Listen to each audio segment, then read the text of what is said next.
ओम नमो भगवते वासुदेवाय। ओम नमो भगवते वासुदेवाय। ओम नमो भगवते वासुदेवाय। শ্রীমদ্ ভগবদ গীতা যথাযথ সাংখ্যযোগ দ্বিতীয় অধ্যায় সাংখ্যযোগ শ্লোক 6।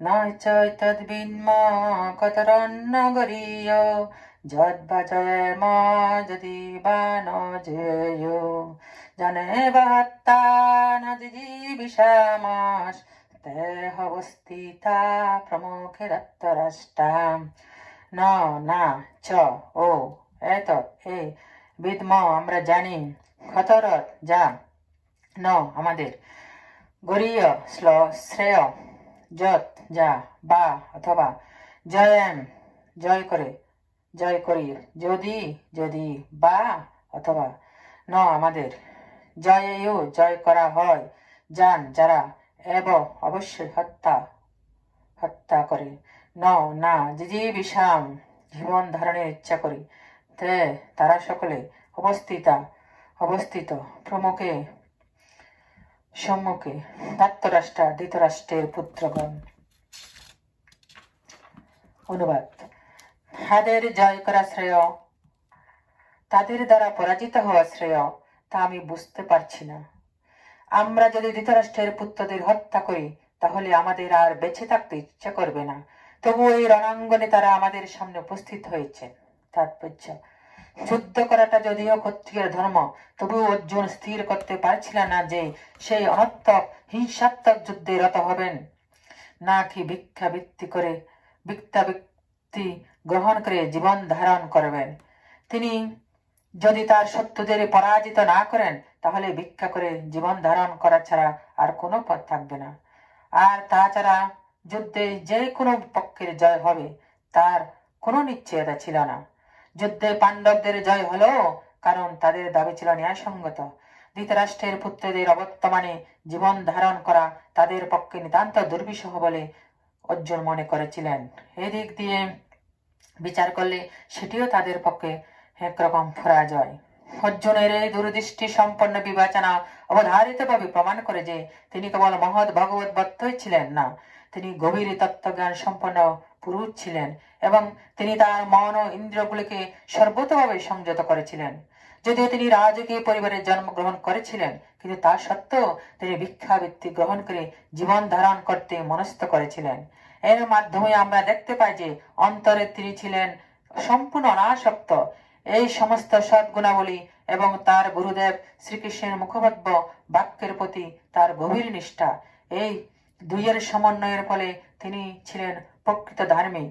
আমরা এখন এই সিদ্ধান্তে পৌঁছাতে পারি যে মুক্তি লাভের জন্য অর্জুন সম্পূর্ণরূপে যোগ্যতা সম্পন্ন ছিলেন। ইন্দ্রিয় যদি সংযত না হয় তবে দিব্য জ্ঞান উপলব্ধির স্তরে উন্নীত হবার কোনো সুযোগ থাকে না। এই দিব্য জ্ঞান ও ভক্তি ছাড়া জড় জগতের বন্ধন থেকে কোনো রকমে মুক্ত হওয়া যায় না। অর্জুন এই সমস্ত গুণাবলীর দ্বারা ভূষিত ছিলেন এবং সেই সঙ্গে ছিল জাগতিক সম্পর্কিত অস্বাভাবিক গুণাবলী। শ্লোক 7। কার্পণ্য দোষ অপহত স্বভাব পৃচ্ছামি তাং ধর্ম সংমূঢ়চেতা যচ্ছয়াশনিচিতাং ব্রূহি তস্মে শিষ্যস্তেহং সদীমাং তাং প্রপন্নাম। কার্পণ্য কৃপণতা, দোষ দুর্বলতা, উপহত প্রভাবিত হয়ে স্বভাব। পৃচ্ছামি আমি জিজ্ঞাসা করছি, থাম তোমাকে, ধর্ম সমূঢ় হতবুদ্ধি, চেতা চিত্ত, যৎ যা, শ্রেয়স্কর সাত হয়, নিশ্চিত ভাবে, ব্রূহি বল, তৎ তা, মে আমাকে, শিষ্য তে তোমার, অহম আমি, সাধি নির্দেশ দাও, মাম আমাকে, তাম তোমার, প্রপন্নম আত্মসমর্পিত। অনুবাদ। কার্পণ্য জনিত দুর্বলতার প্রভাব আমি এখন কিং কর্তব্য বিমূঢ় হয়েছি এবং আমার কর্তব্য সম্বন্ধে বিভ্রান্ত হয়েছি। এই অবস্থায় আমি তোমাকে জিজ্ঞাসা করছি, এখন কি করে আমার পক্ষে শ্রেয়স্কর তা আমাকে বলো। এখন আমি তোমার শিষ্য এবং সর্বতভাবে তোমার শরণাগত, দয়া করে তুমি আমাকে নির্দেশ দাও। তাৎপর্য, প্রকৃতির প্রভাবে জড় জাগতিক কর্মচক্রের দ্বারা মহাচ্ছন্ন হয়ে সকলেই হতবুদ্ধি হয়ে পড়ে। জীবনের প্রতিটি পদক্ষেপে আমরা এই কিংকর্তব্য বিমূঢ়তা অনুভব করি। তাই আমাদের সত্য দ্রষ্টা সদ্গুরু স্মরণিত হয় এবং তিনি আমাদের জীবনের প্রকৃত উদ্দেশ্য সাধন করবার পথে পরিচালিত করেন। আমাদের অনাকাঙ্ক্ষিত জীবনের জটিল সমস্যাগুলো থেকে পরিত্রাণ পাওয়ার জন্য সদ্গুরু শরণাপন্ন হবার উপদেশ সমস্ত বৈদিক সাহিত্যে দেওয়া হয়েছে। জড়জাগতিক ক্লেশ হচ্ছে দাবানলের মতো, যা আপনা থেকেই জ্বলে ওঠে। এই আগুন কেউ লাগায় না। ঠিক তেমনই জগতের এমনই অবস্থা যে জীবনের কিংকর্তব্য বিমূঢ়তা আপনা থেকে আবির্ভূত হয়। এই প্রকার বিভ্রান্তি আমরা না চাইলেও কেউ আগুন চায় না, তবুও আগুন জ্বলতে থাকে এবং তার ফলে আমরা হতবুদ্ধি হয়ে পড়ি।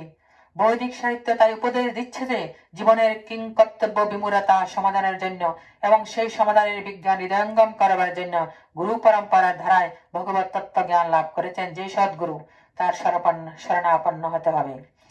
যে ব্যক্তি সদ্গুরু তিনি সর্ববিষয়ে পারদর্শী, তাই জড়জগতের মোহের দ্বারা আবদ্ধ না থেকে সদ্গুরু শরণাপন্ন হওয়া উচিত। এটি হচ্ছে এই শ্লোকের তাৎপর্য। জড়জগতের মোহের দ্বারা আচ্ছন্ন কে? যেই মানুষ তার সমস্যাগুলি সম্বন্ধে অবগত নয়, সে হচ্ছে মোহের দ্বারা আচ্ছন্ন। বৃহদারণ্যক উপনিষদে মহাচ্ছন্ন মানুষের বর্ণনা করা বলা হয়েছে। যৌবা এতৎখরং কার্গবিদিতস্মাল লোকাৎ প্রতিশ কৃপণ। যে মানুষ তার মনুষ্য জীবনের সমস্ত সমস্যার সমাধান করে না এবং আত্মতত্ত্ব উপলব্ধি না করে কুকুর বেড়ালের মতো এই জগৎ থেকে বিদায় নেয়, সে হচ্ছে কৃপণ। এই মানব জন্ম হচ্ছে একটি অমূল্য সম্পদ, তাই কারণ এই জীব এই জন্মের শুদ্ধ ব্যবহার করে জীবনের সমস্ত সমস্যার সমাধান করতে পারে। তাই যে এই অমূল্য সম্পদের শুদ্ধ ব্যবহার করে না, সে হচ্ছে কৃপণ। পক্ষান্তরে যিনি যথার্থ বুদ্ধিমত্তা সহকারে মানব জন্মের সদ্ব্যবহার করে জীবনের সমস্ত সমস্যার সমাধান করেন, তিনি হচ্ছেন ব্রাহ্মণ। জয় তৎখরং গার্গী বিদিতস্মাল লোকাৎ প্রতিশ ব্রাহ্মণ। যে কৃপণ সে পরিবার, সমাজ, দেশ, জাতি আদি জড় সম্বন্ধের প্রতি অত্যধিক আসক্ত হয়ে তার সময়ের অপচয় করে। মানুষ প্রায় এক ধরনের চর্মরোগের দ্বারা আক্রান্ত হয়ে স্ত্রী পুত্র পরিজনের সমন্বিত পরিবারের প্রতি অত্যন্ত আসক্ত হয়ে পড়ে। এই রোগকে চর্মরোগ বলা হয়, কারণ দেহের ভিত্তিতে বা চর্মের ভিত্তিতে এই আত্মীয়তার বন্ধন গড়ে ওঠে এবং এই বন্ধনের ফলে জীব অত্যন্ত ক্লেশদায়ক ভবযন্ত্রণা ভোগ করে। কৃপণ মনে করে সে তার পরিবারের তথাকথিত আত্মীয়দের মৃত্যুর হাত থেকে রক্ষা করবে, নয়তো সে মনে করে তার আত্মীয় স্বজন তাকে মৃত্যুর হাত থেকে রক্ষা করবে। এই ধরনের পারিবারিক বন্ধন এমনকি পশুদের মধ্যেও দেখা যায়। তারাও তাদের সন্তানদের যত্ন করে। তীক্ষ্ণ বুদ্ধিমত্তা সম্পন্ন অর্জুন বুঝতে পেরেছিলেন আত্মীয় পরিজনদের প্রতি তার মমতা এবং তাদের মৃত্যুর হাত থেকে রক্ষা করার বাসনায় ছিল তার মহাচ্ছন্ন হয়ে পড়ার কারণ। যদিও তিনি বুঝতে পেরেছিলেন তার যুদ্ধ করার কর্তব্য তাকে সম্পাদন করতে হবে, তবুও কৃপণতার জনিত দুর্বলতার ফলে তিনি তার সেই কর্তব্য সম্পাদন করতে পারছিলেন না। তাই তিনি পরম গুরু ভগবান শ্রীকৃষ্ণকে অনুনয় করেছেন তার এই সমস্যার সমাধান করার উপায় প্রদর্শন করতে। তিনি ভগবান শ্রীকৃষ্ণের কাছে তার শিষ্যরূপে আত্মসমর্পণ করেন। শ্রীকৃষ্ণকে তিনি আর বন্ধুরূপে সম্ভাষণ করছেন না। গুরু ও শিষ্যের মধ্যে যে কথা হয় তা অত্যন্ত গুরুত্বপূর্ণ এবং এখন অর্জুন তাই গভীর গুরুত্বের সঙ্গে পরম গুরু শ্রীকৃষ্ণের সঙ্গে পরম তত্ত্ব দর্শনের আলোচনা করতে চান। শ্রীকৃষ্ণ হচ্ছেন ভগবত গীতার তত্ত্ব বিজ্ঞানের আদি গুরু এবং অর্জুন হচ্ছেন গীতার তত্ত্ব উপলব্ধিকারী প্রথম শিষ্য। অর্জুন কিভাবে ভগবত গীতার জ্ঞান উপলব্ধি করেছিলেন তার ব্যাখ্যা ভগবত গীতাতে করা হয়েছে, কিন্তু তা সত্ত্বেও গদ্ধব সদৃশ জড় পণ্ডিতেরা গীতার ব্যাখ্যা করে বলে শ্রীকৃষ্ণ নামক কোন পুরুষের কাছে আত্মসমর্পণ করার কোনো প্রয়োজন নেই। কিন্তু শ্রীকৃষ্ণের অন্তঃস্থিত অপ্রাকার সত্য যে তত্ত্ব তাকে উপলব্ধি করাই হচ্ছে গীতার প্রকৃত শিক্ষা। শ্রীকৃষ্ণ হচ্ছেন অনাদির আদি পুরুষ, স্বয়ং ভগবান। তার অন্তর আর বাইরের মধ্যে কোনো প্রভেদ নেই। তিনি সর্বব্যাপ্ত, সর্বশক্তিমান। কিন্তু এই জ্ঞান যার নেই সেই মহামূর্খের পক্ষে গীতার মর্ম উপলব্ধি করা কখনোই সম্ভব নয়। শ্লোক 8। নাহি প্রপশ্যামি মমাপনোদাত যচ্ছ হোকমসোহসন ইন্দ্রিয়ানাম অবাপ্য ভূমা বশপত্নমিদং রাজ্যং সুরানামপি চাধিপত্যম।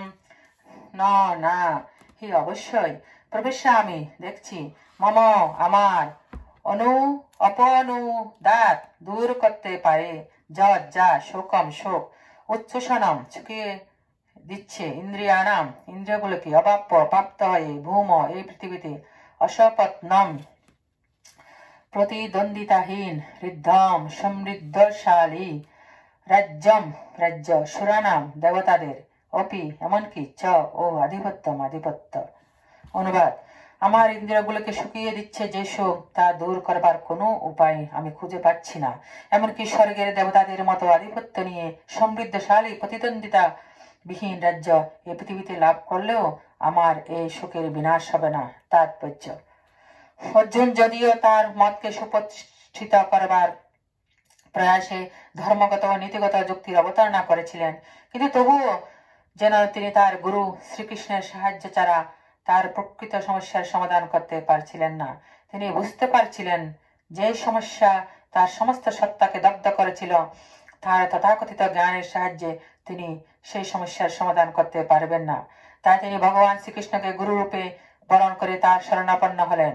কেতাবি বিদ্যা, পাণ্ডিত্য, উচ্চপথ আদি জীবনের প্রকৃত সমস্যার সমাধান কখনোই করতে পারে না। শ্রীকৃষ্ণের মতো গুরুর কৃপার ফলেই কেবল সমস্ত সমস্যার সমাধান হয়। তাই সিদ্ধান্ত হচ্ছে, যে গুরু সর্বতভাবে কৃষ্ণ চেতনার অমৃত আস্বাদন করেছেন, তিনি হচ্ছেন সদ্গুরু। কেননা তিনি কেবল পারেন মানব জীবনের সমস্ত সমস্যার সমাধান করতে। শ্রী চৈতন্য মহাপ্রভু বলেছেন, যিনি কৃষ্ণ তত্ত্বকর্তা, তিনি ব্রাহ্মণই হন বা শূদ্রই হন, তিনি কেবল পারেন গুরু হতে। কিবা বিপ্র কিবা ন্যাসী শূদ্রকে নয়, যে কৃষ্ণ তত্ত্ববেত্তা সে গুরু হয়। সুতরাং তত্ত্বজ্ঞানী না হলে সদ্গুরু হওয়া কখনোই সম্ভব নয়। বৈদিক শাস্ত্র বলা হয়েছে, ষটকর্মণি পুনঃবিপ্র মন্ত্রতন্ত্র বিশারদ বৈষ্ণব গুরু নিষদ্ধ গুরু।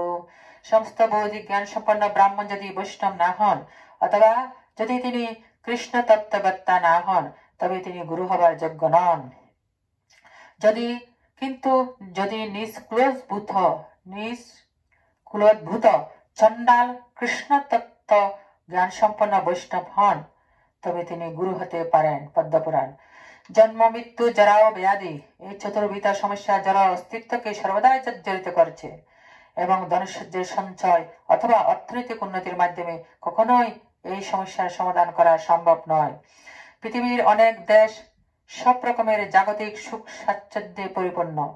সে সমস্ত দেশ চরম অর্থনৈতিক উন্নতি লাভ করে ধনসজ্জে পূর্ণ হয়ে উঠেছে, কিন্তু তা সত্ত্বেও সেখানে জনজীবনের যে সমস্ত সমস্যা, তা কোনো অংশেই লাঘব হয়নি।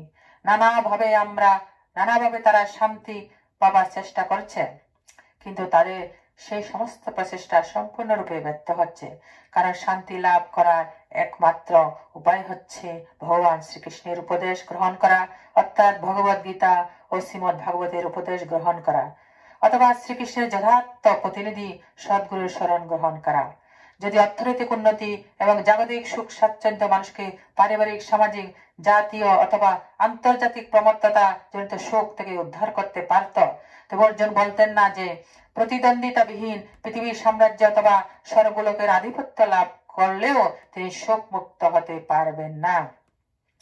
তাই তিনি কৃষ্ণ ভাবনার আশ্রয় অবলম্বন করেছিলেন, এবং সুখ ও শান্তি লাভের সেটি হচ্ছে পন্থা। অর্থনৈতিক উন্নতি এবং জড়জগতের উপর আধিপত্য প্রকৃতির অঙ্গুল হেলনে মুহূর্তের মধ্যে দুঃসাৎ হয়ে যেতে পারে। মানুষের গ্রহান্তরে যাবার আপ্রাণ প্রচেষ্টা যেমন চাঁদে যাবার জন্য অনুসন্ধান করছে, তাও প্রকৃতির এক ঘাতে সর্বতভাবে বিনষ্ট হয়ে যেতে পারে। ভগবদ গীতায় তা প্রতিপন্ন হয়েছে, ক্ষীণে পুণ্যে মত্ত লোকং বিশান্তি। সমস্ত পুণ্যকর্মের ফল শেষ হয়ে গেলে চরম সুখ ও সমৃদ্ধিপূর্ণ জীবন থেকে নিতান্তই নিম্নস্তরের জীবনে পতিত হতে হয়। অনেক রাজনীতিবিদ এভাবে অধঃপতিত হয়েছে, এবং এই ধরনের অধঃপতন কেবল দুঃখের কারণ হয়ে দাঁড়ায়। তাই আমরা যদি আমাদের মঙ্গলের জন্য সর্ববিধ সুখে নিরসন করতে চাই, তবে আমাদের অর্জুনের মতো ভগবান শ্রীকৃষ্ণের শরণাপন্ন হতে হবে। সুতরাং অর্জুন যেমন শ্রীকৃষ্ণকে তার সমস্ত সমস্যার সমাধান করতে অনুরোধ করেছিলেন, প্রতিটি মানুষেরই উচিত সেভাবে ভগবানের শরণাগত হওয়া। সেটি হচ্ছে কৃষ্ণ ভবনামিতের পন্থা। শ্লোক 9। সঞ্জয় উবাচ এবমুক্তা ঋষিকেশং গুরাকেশ পরান্তপ ন যস্য ইতি গোবিন্দমুক্তা তুষিং বভূবহম। সঞ্জয় উবাচ, সঞ্জয় বলেন, এবং এভাবে উক্তা বলে ঋষিকেশম, ইন্দ্রের অধিপতি শ্রীকৃষ্ণকে, গুরাকেশ নিদ্রাজে অর্জুন, পরান্তপ শত্রু দমনকারী, নজস্যে আমি যুদ্ধ করব না, ইতি এভাবে গোবিন্দম ইন্দ্র সমূহের আনন্দদাতা শ্রীকৃষ্ণকে উক্তা বলে তুষিম নীরব বভূব হলেন, নিশ্চিত ভাবে। অনুবাদ, সঞ্জয় বললেন, এইভাবে মনোভাব ব্যক্ত করে গুরাকেশ অর্জুন তখন ঋষিকেশকে বললেন, হে গোবিন্দ আমি যুদ্ধ করব না, এই বলে তিনি মৌন হলেন।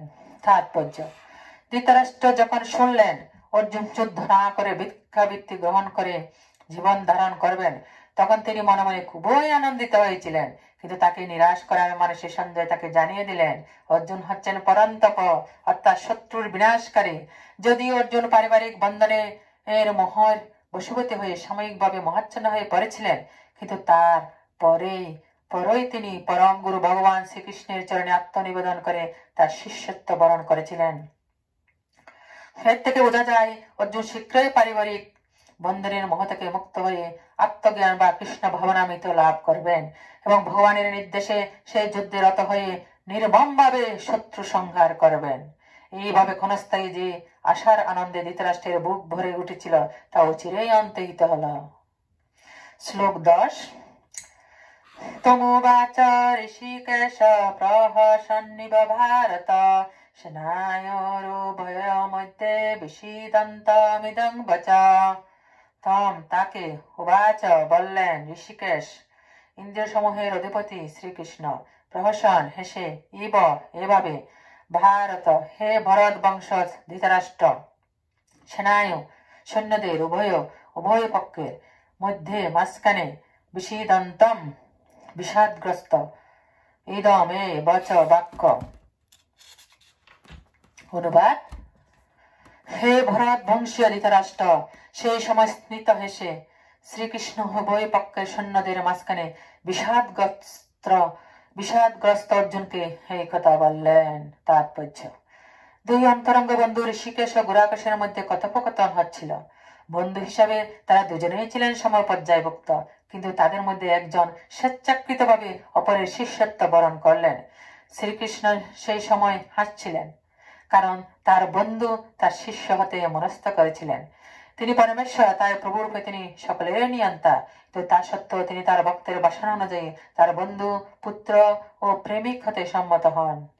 কিন্তু তার ভক্ত যখন তার শিষ্যত্ব বরণ করে তাকে গুরু হিসেবে গ্রহণ করেন, তখন তিনি তৎক্ষণাৎ গুরুর ভূমিকা গ্রহণ করে গুরুবৎ গাম্ভীর্য সহকারে উপদেশ দেন। এখানে আমরা দেখতে পাই গুরু ও শিষ্যের মধ্যে কথোপকথন হয়েছিল প্রকাশ্যভাবে যুদ্ধক্ষেত্রে দুই সেনানীর মাঝখানে, যার ফলে সেই কথা শ্রবণ করে সকলেই লাভবান হতে পেরেছিল। এর দ্বারা প্রমাণিত হয় ভগবত গীতার বাণী কোনো বিশেষ ব্যক্তি, সমাজ অথবা সম্প্রদায়ের জন্য নয়। এই বাণী সকলের জন্য এবং শত্রু মিত্র নির্বিশেষে সকলেই এর যথার্থ মর্ম হৃদয়ঙ্গম করে ভগবানের চরণে শরণাগতি লাভ করতে পারে। হরে কৃষ্ণ।